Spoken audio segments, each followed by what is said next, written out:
안녕하세요. 저는 밀양에 살고 있는 중년 여성입니다.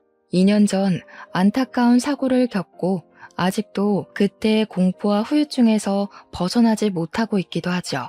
여전히 제 탓 같기만 한 그날의 일 때문에 남편 생각이 많이 나는 오늘입니다. 날이 좋아도 흐려도 남편 생각이 내내 가슴속에서 떠나질 않아 괴로운데 이게 참 병원의 힘으로도 극복하기가 어렵더라고요. 제가 전생에 큰 잘못을 지었기 때문에 일이 벌을 받는다고 해야 되는 걸까요? 밤만 되면 우는 것도 지치고 새벽 도중 잠에서 깨서 한참을 멍 때리고 있는 시간도 너무 힘이 들어서 사연을 찾게 되었어요.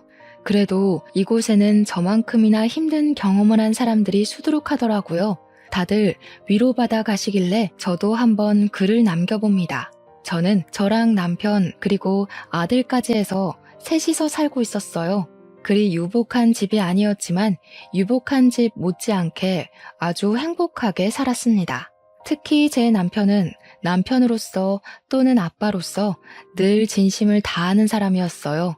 집안의 가장이 똑바른 사람이었기에 우리 집은 큰 갈등 없는 가정이었습니다. 아들도 올곧게 커주었죠. 해주는 것도 없는데 어쩜 그리 바라는 것마저 없는 건지 처음에는 아들이 다른 아이들과 달리 어릴 적부터 딱히 욕심이 없길래 걱정을 많이 했습니다. 그런데 아들이 철이 빨리 들었던 것 뿐이더라고요. 애들이 철이 빨리 드는 건 안 좋다고 말씀들 하시는데 그런 걱정과 달리 저희 아들은 당시 사춘기가 왔는데도 일탈을 해본 적이 없네요. 저는 당시만 해도 시집을 무척 잘 갔다고 생각했어요. 남편 잘 만나 아들 바람직해 웬만한 신여성들이 부럽지 않은 아줌마였습니다. 그런데 말이에요. 이렇게 수월하기만 하던 우리 가정에 어느 날 딱 하나의 큰 문제가 닥쳐왔어요. 바로 남편에게 있던 전처의 존재였죠. 남편의 재혼은 결혼을 하기 전부터 알고 있었고 남편 또한 자신의 이혼 사실 때문에 결혼 전 제게 호감 표시하는 걸 미안해 했었어요. 다들 이혼을 한 사람들은 다 이유가 있다고 하잖아요. 제가 어떤 사람인 줄 알고 저를 그렇게 믿으세요. 제가 작정하고 미란 씨 꼬시고 싶어서 거짓말하는 거면 어쩌려고요. 진짜 나쁘게 마음먹은 사람들은 지금 정환 씨처럼 그런 식으로 티 안 내죠. 저도 보는 눈이 있어요. 제가 하루 이틀 지켜보고 이러는 줄 아세요? 남편은 자신의 이혼 이력을 마치 죄명처럼 여겼지만 괜찮았어요. 저는 남편의 환경보단 남편의 인품이 더 눈에 들었던 사람이거든요. 이만한 남자 못 만나겠다 싶어서 제가 먼저 적극적으로 대시를 했고 남편은 제게 미안해하기만 하다가 끝내 저를 받아주었습니다. 그때 남편이 전처의 얘기를 잠깐 해준 적이 있었는데 전처가 자신의 가난 때문에 고생을 너무 많이 해서 이혼을 요구했다고 했어요. 제가 만날 당시 남편은 제법 자리를 잡고 있는 직장인의 위치였던지라 가난하지는 않았거든요. 그렇다고 막 잘 사는 정도도 아니었어요. 아무튼 전처가 그랬다니 그때는 남편이 굳이 설명하지 않아도 얼마나 힘들었을지 가늠하고 이해했었습니다. 제가 전처에 대해 이해할 수 있는 부분은 딱 그 정도였어요. 그리고 남편도 제 진심을 알고 더 이상 전처를 언급하지 않았습니다. 그렇게 저희는 결혼하였고 남편과 10년 가까이 살면서 저는 제 선택이 옳았다고 믿고 살았어요. 그건 전처가 다시 등장하기 전까지 행복이었다는 걸 모르고 말이죠. 저는 남편 입에서 전처 얘기가 안 나올 줄 알고서 살았는데 왜 전처 문제가 다시 수면 위로 올라왔냐 하면 바로 전처가 남편을 찾아왔기 때문이었어요. 저랑 남편이 같이 결혼 생활을 이어간 지 무려 10년이라고 했잖아요. 남편이 어느 날 제게 와서는 정말 예고 없이 전처의 존재가 다시 나타났다고 하더라고요. 남편은 한 회사에서 제법 오래 일한 사람입니다. 일반 소기업의 과장 자리였는데 어릴 적 전처랑 이혼할 쯤에 그 회사를 들어가서 계속 다니고 있다가 저를 만난 거예요. 그러니 전처가 남편을 찾아내는 건 어렵지 않았을 겁니다. 그래도 전처가 남편과 이혼을 하고서 한 번도 소식이 없다가 갑자기 나타났다고 해서 얼마나 당황했는지 몰라요. 전처가 왔었다는 그날 저녁에 남편이 제게 심란한 얼굴로 얘기를 꺼내더라고요. 전처가 말기암이래. 그래서 마지막 소원이 있다고 재훈이랑 한 달만 같이 있을 수 있냐고 하네. 뭐? 같이 살아달란 소리야? 이혼해놓고 10년 만에 연락 와서 갑자기 그게 무슨 소린데? 당연히 안 된다고 했지? 미안해. 아직 대답 못했어. 나도 워낙 갑작스러웠던지라 거절은 못했거든. 당신한텐 정말 미안하지만 재훈이 생모잖아. 한두 달밖에 못 산다고 하는 게 마음에 걸렸어. 맞습니다. 사실 제 아들은 제가 낳은 자식이 아니에요. 재훈이는 남편과 전처 사이에 나온 자식이고 남편은 저와 만날 때 아들의 존재를 바로 밝혔었습니다. 저는 그것마저 흔쾌히 받아들일 준비가 되었을 만큼 남편을 사랑했어요. 그리고 우리 아들을 남편의 아이라고만 생각했지 절대 전처의 아이라고는 생각하면서 살지 않았습니다. 아들은 제 품에 안겼을 때 겨우 2발로 걷는 아기였어요. 당연히 아들이 큰 뒤로 생모의 존재가 있다는 걸 따로 알려주긴 했습니다. 아들이 처음 알고 좀 혼란스러워하긴 했으나 저는 말해주었어요. 나는 아기 때부터 너를 키우면서 한 번도 생모가 따로 있다고 생각하고 키운 적 없었다고 말이죠. 아들도 제 마음을 알아주어서 엄마인 제 존재를 부정하거나 그런 일은 없었습니다. 그런데 전처가 갑자기 나타나 제 아들에게 눈독을 들이다녀 왜 잘 살고 있는 우리 가정을 휘저으려 하는 건지 이해가 안 되었어요. 이미 자기가 포기한 남편이고 아들이잖아요. 아무리 죽을 때가 되었다고 하지만 이미 다른 가정이 있는 사람을 왜 다시 찾냐는 말이에요. 자기가 죽을 병에 걸렸으면 남의 남편이 된 전 남편을 다시 찾아도 되는 건가요? 그게 감동적이고 가슴 아픈 스토리라고 생각하는 걸까요? 전처도 전처지만 저는 남편에게도 처음으로 실망이란 걸 했습니다. 남편이 전처가 무슨 부탁을 했든 확실하게 거절만 했어도 저희 집안 공기가 바뀌진 않았을 거예요. 그날 이후 우리 집에는 한 번도 느끼지 못했던 냉기가 흘렀습니다. 저는 남편의 생각을 당연히 단호하게 거부했고 남편은 그것에 대해 계속 고민하면서 시간을 흘려보냈죠. 그러던 어느 날 남편이 베란다에서 누군가와 통화하는 걸 보았어요. 슬그머니 가서 엿들었더니 통화 상대가 전처인 것 같더라고요. 그럼 입원 안 하고 그냥 집에서 보내려는 거야? 그러다 갑자기 큰일 나면 어쩌려고? 괜찮겠어? 어차피 가망이 없는 삶인데 언제 죽든 상관없지 뭐. 차라리 빨리 죽어버렸으면 좋겠다는 생각도 해. 너무 아플 때면 스스로 목숨도 끊고 싶더라. 그런 생각하면 안 되지. 할 수 있는 데까지는 버텨야 돼. 기다려봐. 내가 어떻게든 아내 설득해 볼게. 우리 와이프 그렇게 나쁜 사람 아니라서 당신 입장 이해해 줄 거야. 남편이 저를 잘 모르는 부분도 있었나 봅니다. 그럴 수밖에요. 10년 넘게 살아오면서 저 또한 남편에게 이럴 수 있는 여자라는 걸 처음 알았거든요. 저는 둘의 통화를 참지 못하고 베란다로 들어갔습니다. 남편의 휴대폰을 빼앗아 제가 받았어요. 저희 남편이 저를 잘 모르는 것 같아서 대신 말씀드릴게요. 말기암이라는 건 정말 유감입니다. 그런데 제 아들은 안 돼요. 가족이란 건 이미 손 놓으셨으면 그걸로 끝이라고 생각해요. 이렇게 다시 찾아서 남의 가정 뒤흔들어 놓을 거였으면 이혼을 하지 말았어야죠. 여보, 일이 돼. 지금 그런 상황 아니야. 들어가서 설명할 테니까 휴대폰 이리 줘. 말기암이면 남의 가정이 파탄 나든 말든 그렇게 이기적이어도 되는 거예요? 아무리 죽기 전에 마지막 소원이라지만 기본적으로 윤리는 지켜야죠. 저는 그쪽 때문에 죽겠다고요. 남편은 결국 제게 큰 호통을 치면서 휴대폰을 강제로 앗아갔습니다. 그리곤 전처에게 다시 전화하겠다는 말을 하고서 끊었고 방으로 들어가 버렸어요. 속이 열불이 난다는 기분이 어떤 건지 그때 처음 느껴봤네요. 저희 집은 원래 큰 소리가 나는 집안이 아닌데 전처의 등장 이후로 번번이 큰 소리가 나니 아들도 깜짝깜짝 놀라는 것 같았어요. 아들은 저와 남편이 목청을 높일 때마다 불안했는지 한 번씩 방 밖을 나와서 눈치를 보더라고요. 이렇게 시간만 보내다간 뭐 하나 해결되는 거 없이 가족 관계가 망가져 버릴 것 같았어요. 계속 이렇게 날짜만 보낼 수는 없었어요. 그 망할 전처의 존재 때문에 저희 집이 이렇게나 흔들려야 하는 걸 두고 보기가 힘들었습니다. 남편도 전처에게 시간이 얼마 없으니 초조해지는지 더 예민하게 행동하더라고요. 우리는 결국 아들의 뜻에 따르기로 했습니다. 아들에게 이 커다란 문제를 떠안기기 미안했지만 어쨌든 전처에게 가야 할 사람은 아들이니까 아들의 생각이 중요했어요. 처음 아들에게 물었을 때 아들은 저를 생각해 주는 건지 남편의 제안을 거절했습니다. 그런데 그럼 통화만 해달라는 전처의 부탁을 남편이 또 거절 못하고 안고 와서는 그날 아들과 전처가 처음으로 통화를 하게 되었어요. 그것도 제가 있는 앞에서 말이죠. 이름이 재훈이라고 그랬니? 엄마는 네 이름을 상열이라고 지었었는데 바꿨구나. 아직 우리 아들이 엄마는 많이 낯설 거야. 엄마가 너를 두고 떠날 수밖에 없었던 건 정말 미안해.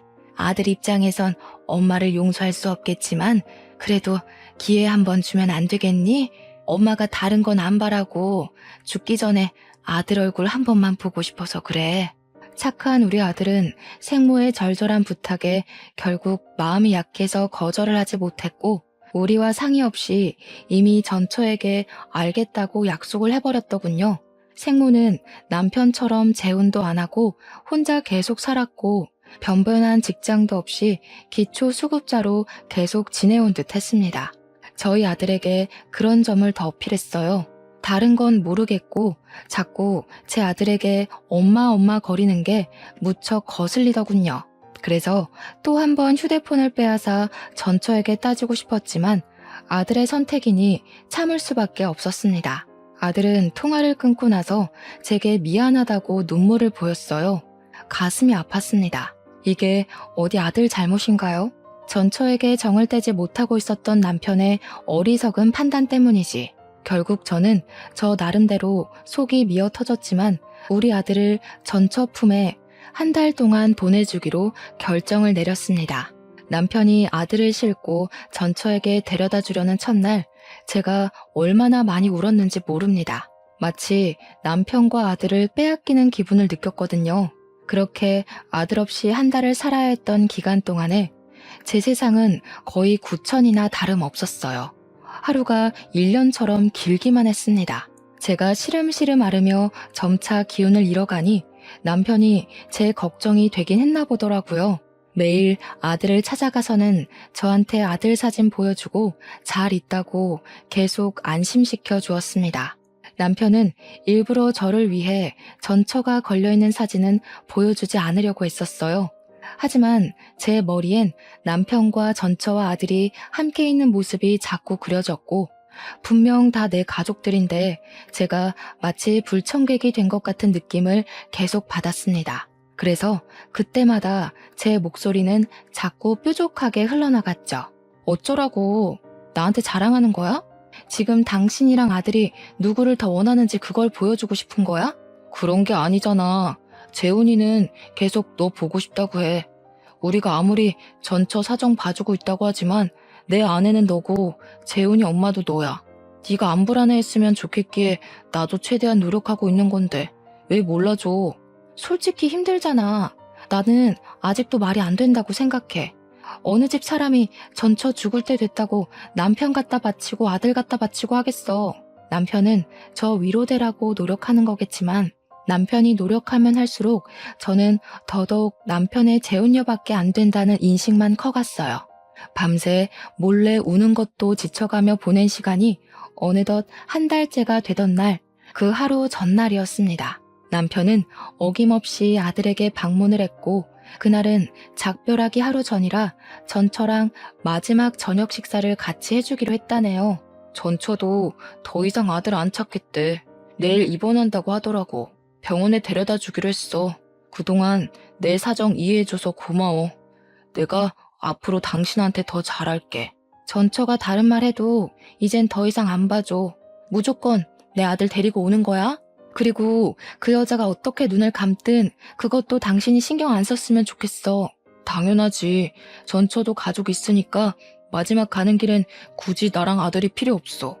나도 그렇게까지 해줄 생각은 없고. 다시 한번 말하지만 나 전처한테 아무런 마음도 없어. 내가 좋아하는 건 당신이야. 이젠 평생 속 안 썩일게. 제가 한 달을 참아줬는데 그 몇 시간을 더 못 참겠습니까? 저는 남편에게 알아서 하라는 말을 한 뒤 다음 날만 목 빠지게 기다렸어요. 다음 날이 되면 남편이 아들을 또 데리러 갈 것이고 제 아들은 다시 제 품으로 돌아올 테니까요. 마음도 싱숭생숭하고 시간도 너무 안 가서 아들 기다리는 김에 저는 아들 방 청소까지 다시 한번 싹 했습니다. 사실 아들이 없는데도 거의 매일 아들 방을 청소했어요.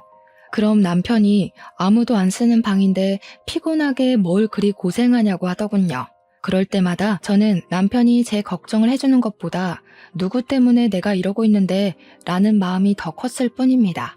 그만큼 남편에게 받은 상처는 컸고 잃은 신뢰는 깊었으니까요. 제가 이렇게 청소를 하고 있으면 남편이 언제 귀가했는지도 모를 때가 많았어요.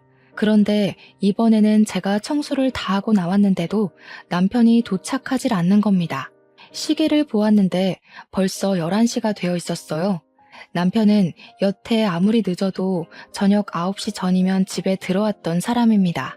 사람이 와야 할 시간에 안 오면 밉든 아니든 걱정되잖아요. 마지막 날이라서 더 오래 있으려고 하는 건가? 그렇게 이해해주며 기다리길 1시간째.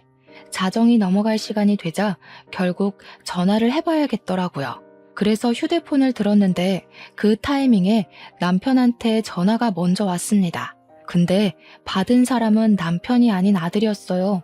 그리고 그날 저는 아들한테서 충격적인 소식을 들었습니다. 아빠랑 아줌마랑 같이 나갔는데 5시간째 안 들어와. 나 버리고 간 건 아니겠지? 무서워, 엄마. 여기 밤 되면 주변에 사람도 없고 편의점도 없어. 나 혼자 동떨어져 있는 것 같아. 뭐? 아빠가 아줌마랑 같이 나갔어? 아니다. 엄마가 갈게. 거기 어디야? 주소가 어떻게 돼? 주변에 우편물 있는지 찾아봐. 저는 아들에게 문자로 주소를 받고 급히 택시를 타고 찾아갔습니다. 아들 말대로 전천의 집이라는 곳의 위치는 인적이 드문 곳이었어요.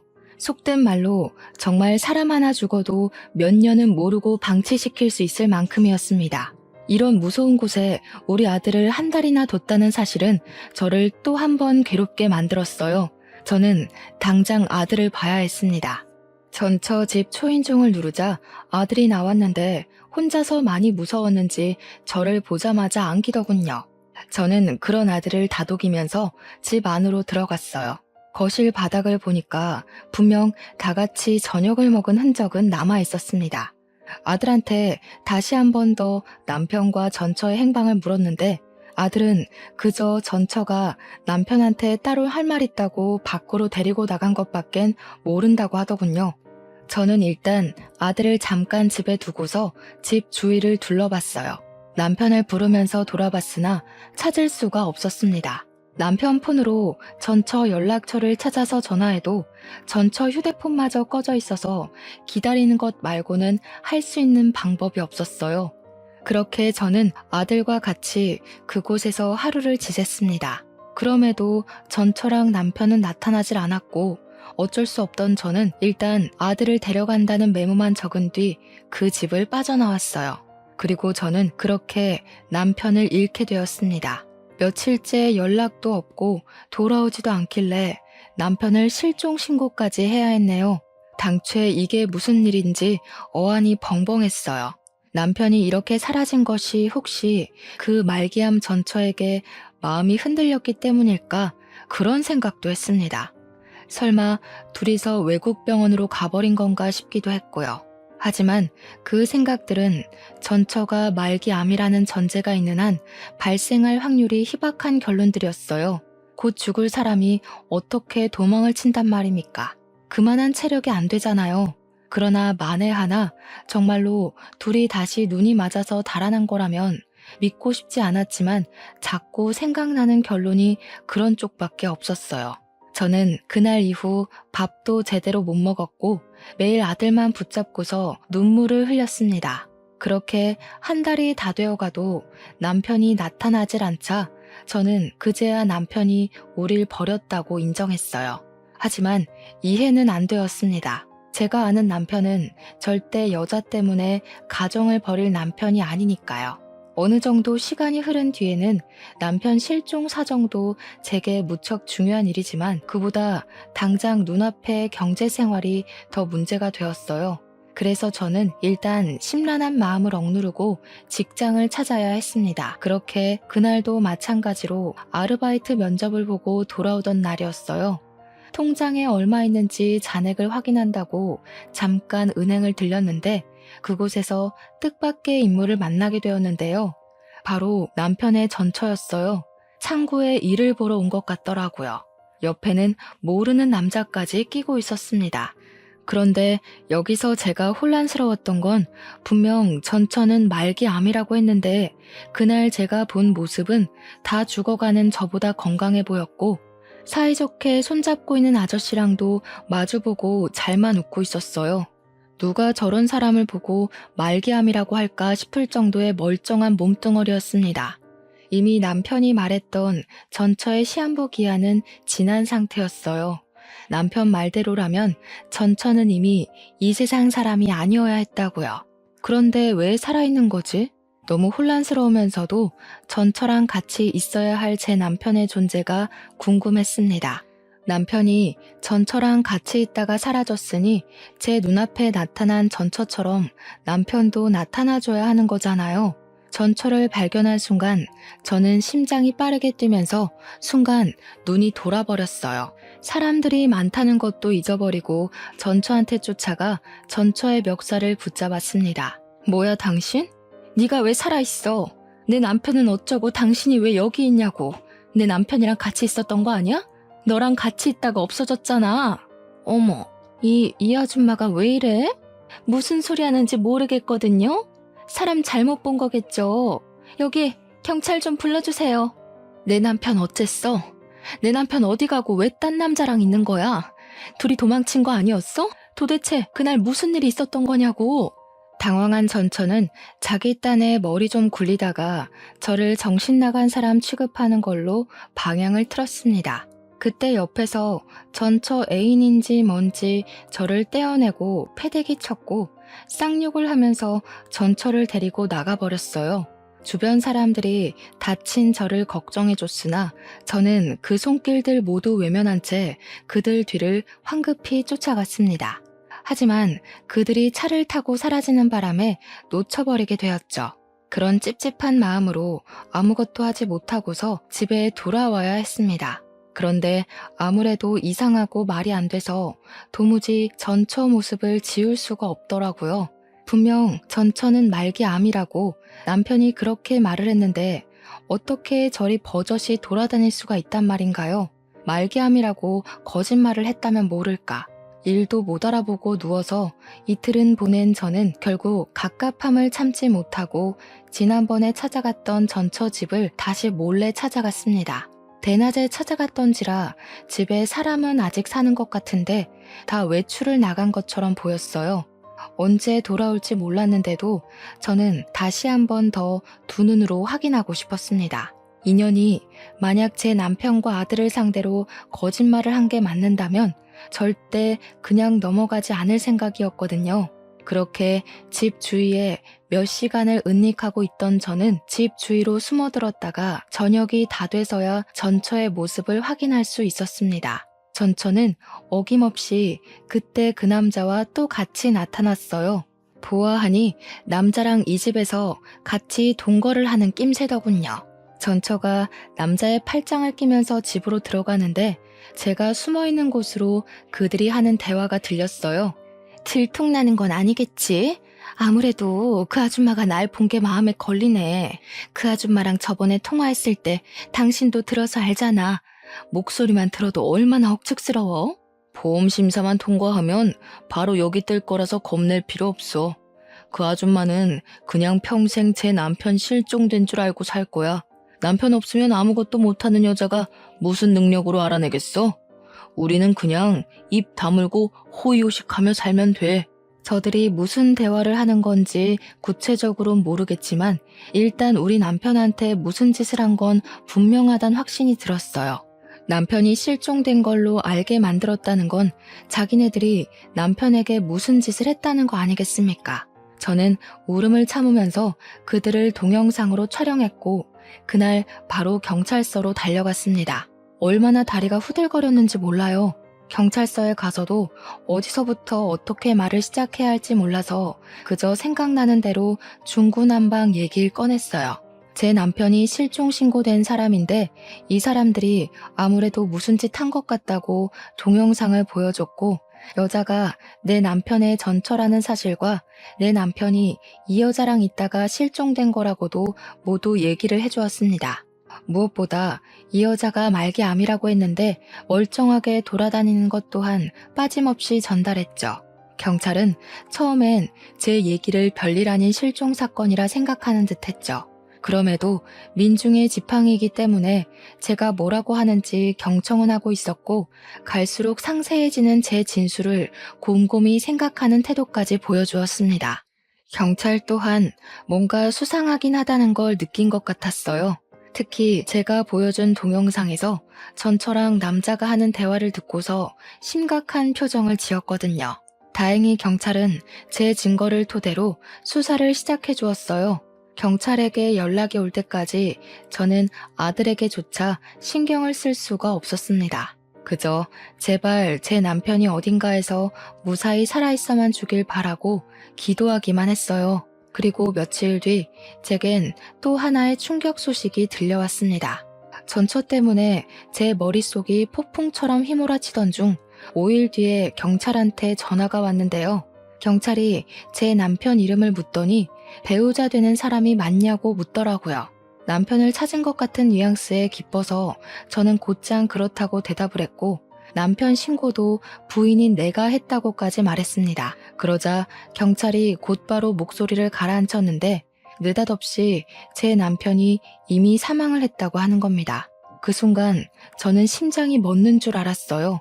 잘못 들었나 싶어서 뭐라고 그랬냐고 다시 물었고 확인 사살을 당했습니다.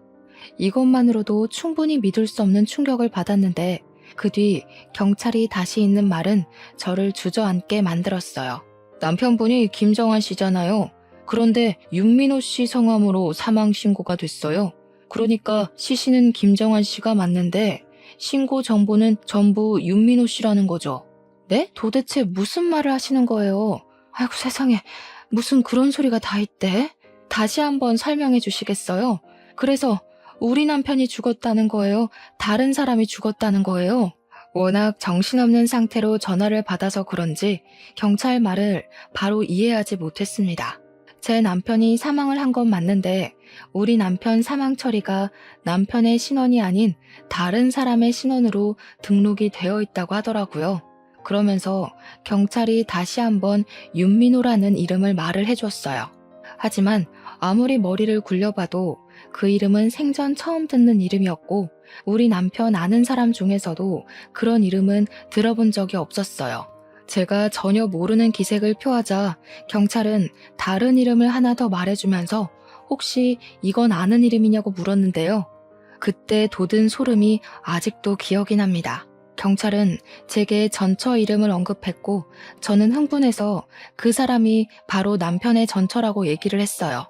그러니 경찰 쪽에서 오는 반응은 역시나라는 느낌이었습니다. 경찰은 한숨을 푹 쉬면서 아무래도 사망보험금 수령을 위한 보험살인 같다고 하더군요.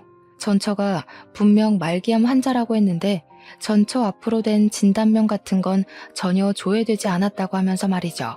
살인이요? 지금 제 남편이 살인을 당했다는 거예요? 아니, 보험살인이 뭔데 그런 게 있어요. 우리 남편이 왜 그런 일에 연관이 되어 있는 건데요? 살인이라니. 일평생 저랑은 관계없을 것 같은 단어의 등장에 긴장이 덜컥 되었습니다. 대체 이게 뭔 난리인가 싶어서 일단은 경찰이 해주는 말을 부정했어요. 내 남편 사망 아니라고 뭐 잘못한 거 아니냐부터 내가 애초에 실종해서 신고를 했던 건데 뜬금없이 사망 소식을 전하는 게 말이냐고 대체 이게 뭔 소리냐고 겁에 질려서 질문만 했어요. 하지만 경찰한테서는 제가 듣고 싶은 대답을 들을 순 없었고 오히려 반복적인 답과 더욱 깊은 내막만 알게 되었습니다. 전처는 저희 남편과 이혼을 하고 재혼을 했다고 했어요. 자기 재혼남이랑 짜고 재혼남에게 든 사망보험금을 타기 위해 의도적으로 제 남편에게 접근을 했던 거랍니다. 제 남편이 복숭아 알레르기가 있는데 그걸 알고 있던 전처가 술에다 복숭아즙을 타서 남편을 호흡곤란으로 죽음에 이르게 했고 죽은 제 남편을 재혼남으로 위장시켜 재혼남의 사망보험금을 타려고 했던 것이래요. 실제 재혼남 앞으로 사망보험이 너무 많이 들어있어서 이를 수상하게 여긴 보험회사가 조회를 하고 조사를 시작했고 사기라는 것이 발각되었다고 했습니다. 보험회사에서 온 연락이 마침 제 남편 사건을 조사하던 중에 신고가 들어와서 그들이 바로 경찰에 잡힐 수 있었다고 합니다. 그 전화 한 통으로 제가 간절히 바랬던 남편의 복귀는 이루어질 수 없는 허상이 되어버렸어요. 전화를 끊고 나서 저는 또 울음을 터뜨려 버렸습니다. 남편의 부고 소식은 저의 모든 걸 무너뜨렸지만 일단은 경찰서로 가야만 했어요. 그곳에서 저는 다시 전처를 보게 되었습니다. 그리고 전처와 같이 그 옆을 지키고 있는 사람은 다름 아닌 그때 그 은행에서 마주쳤던 아저씨였어요. 저들이 제 남편을 보험 타먹으려고 죽게 만들었다는 거잖아요. 경찰에게 듣기만 했을 때보다 직접 눈앞에서 그 욕망에 찌든 모습을 보니 제 분노는 이루 말할 수 없이 솟구쳤고 저는 아랑곳 없이 다짜고짜 달려가 전처 등짝을 패기 시작했어요. 당신들이 사람이야? 어떻게 내 남편을 그런 식으로 이용을 해? 한때 가족이었던 사람한테 어떻게 그럴 수가 있냐고. 내 남편은 네가 죽는다고 했을 때 아들 생모라고 안쓰러워하기까지 했는데 어떻게 그런 착한 사람한테 정신 나간 짓을 할 수가 있어? 전처는 제게 두들겨 맞는 것에 짜증내면서도 자기 재혼남한테 성질을 부렸습니다. 내가 이 아줌마 찝찝하다고 했지. 진작에 이 아줌마까지 손봤으면 걸리는 일 없었을 거 아니야. 대담한 짓까지 해놓고 왜 이런 실수를 대비 안 해? 네 탓이라고? 집 주소 들킨 게 누군데? 애초에 너네 집 노출 안 시키고 어디 다른 데로 애 불렀으면 이런 일까지 안 왔겠지. 둘은 서로 반성할 기미는 안 보이고 서로 제 남편 죽인 걸 등한시하고 있었습니다. 제 남편의 죽음이 이런 골빈 사람들 때문에 더더욱 가벼워지는 게 너무 싫었어요. 저는 오열을 하면서 바로 전처의 머리채를 잡고 흔들었습니다. 차라리 말기암 걸려서 죽어버리는 게 나았다고 왜 살아서 나한테 이런 끔찍한 경험을 안겨주냐고 원망하였어요. 나 때는 그놈 쥐뿔도 없었다고. 전부인한테 이 정도는 해줄 수 있는 거잖아. 그놈 가난뱅이일 때 고생한 건 나야. 뒤치다거리 내가 다 해줘서 취직시켰던 거라고. 고생이란 고생은 내가 다 했는데 정작 보상을 당신이 받는 건 억울하지. 아무리 그래도 그렇지. 어떻게 사람을 죽일 생각을 해? 네가 뭐라고 짓거리든 짐승만도 못한 짓 벌인 건 사실이야. 착한 사람 이용해서 죽여놓고 뻔뻔하게 변명하고 싶어? 남편이 날 버린 줄 알고 얼마나 원망했었는데 니까짓게 이런 짓을 벌인 줄도 모르고 나는 남편이 가는 순간에도 남편 욕만 했었다고. 우리가 뭘 잘못했다고 이런 지옥을 떠넘겨? 그런 남자 골라서 결혼한 건 그쪽 선택이잖아. 그쪽이 잘못 선택해서 이 꼴 난 걸 왜 나한테 따져? 내 전남편 재혼녀가 그쪽 아니었어도 전남편은 이렇게 될 운명이었어. 당신이 거길 기어들어온 거잖아. 솔직히 당신도 돈 못 받을까봐 이렇게 난동 부리는 거 아니야? 남편이 전처의 처지를 얼마나 잘 이해해줬는데 어떻게 이런 저급한 발언을 할 수가 있는 건지. 이런 괴물 같은 사람이 같은 땅을 밟고 살아가고 있다는 게 믿기지가 않았어요. 저는 참지 못하고 전처의 뺨을 후려쳤습니다. 전처 재혼남은 전처랑 다퉈서 전처한테 기분이라도 상했나 보더라고요. 제가 전처의 뺨을 때리든 말든 신경 안 쓰는 거 있죠? 이 괴물 같은 년아, 너 같은 잡종들은 절대 깜빵에서 나오면 안 돼. 평생 깜빵에서 썩을 준비나 해야 될 거야. 감히 착한 내 남편을 죽이고 다시 바깥 놔둘 수 있을 것 같아? 네가 기어 나오면 내가 또 쳐넣을 거니까 평생 네가 뭘 잘못했는지 뼈저리게 느껴보라고. 제 남편은 정말 좋은 마음으로 전처의 마지막 길을 배웅해 주려고 했던 건데 왜 죽어서 돌아와야 했을까요?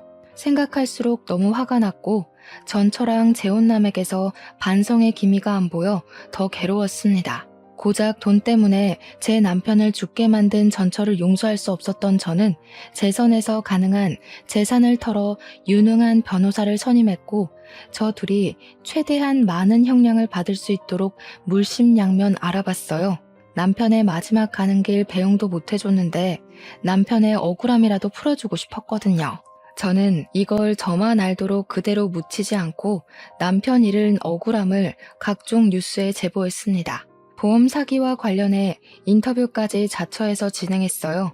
전처를 만나고 온 남편이 실종되어 결국 사망한 사건으로 많은 매스컴의 관심을 받게 되었죠. 방송국에서 그토록 많은 러브콜을 주어서 정신없는 시간을 좀 많이 보냈어요. 전처와 재혼남의 얼굴은 까발려지지 않았지만 신상은 이미 다 공개가 되었고 그들은 기사를 접한 온 국민에게 질타의 대상이 되었습니다.